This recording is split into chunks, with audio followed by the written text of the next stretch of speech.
Pomůžu. Dobrý.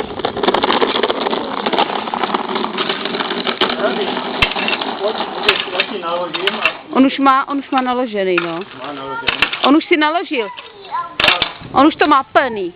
Už to máš plný, dobře. Jejda, ale musíš to vyvízt tam, jak to vozí děda. To jinak nepomůžeš dědovi. Tak. A teď to zavez tam, kde to děda vysypal. No.